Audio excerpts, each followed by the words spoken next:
Let's make super juicy and delicious low glycemic cinnamon rolls. I've tested them while wearing a continuous glucose monitor, and they don't spike your blood sugar. Watch till the end to see the actual graphs. Before we move on, if you want to support my work, I invite you to become a member of my Patreon community.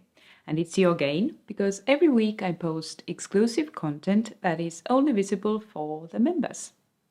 At the moment, you can enjoy 12 low glycemic recipes that are not to be found anywhere else and 2 video posts. You will find the link in the description below.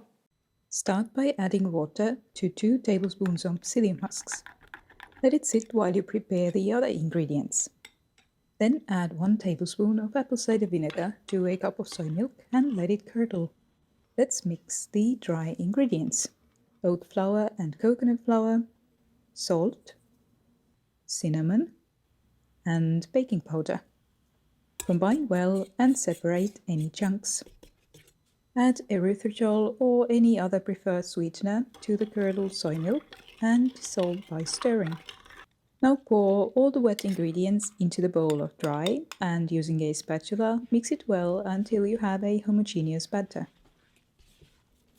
Refrigerate for at least 30 minutes, but you can also leave it for longer, even overnight.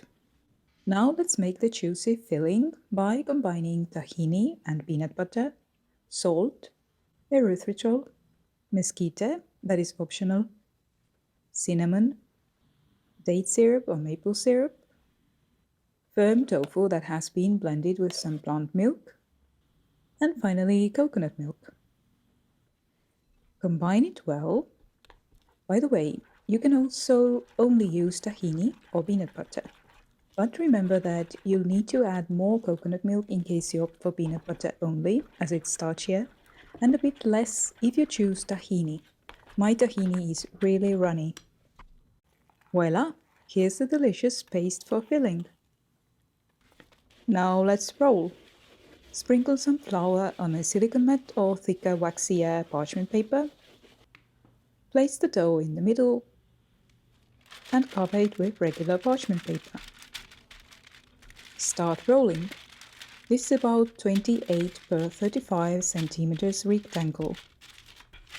When you're ready, remove the parchment paper. Easy peasy. Now spread the juicy filling evenly onto the rolled out dough. I find it easiest with this small silicone spatula.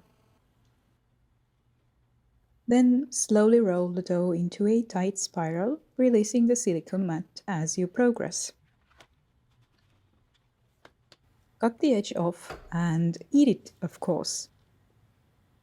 Now simply cut and lay the roll onto a baking sheet. My trick is to swipe the knife with a smaller one in between the rolls so that it cuts clean.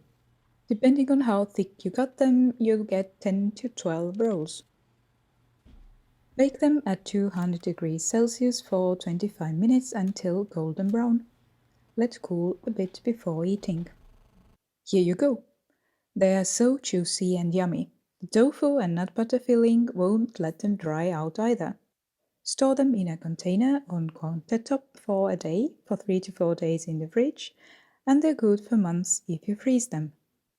And here's how they affected, or rather didn't, my blood glucose levels.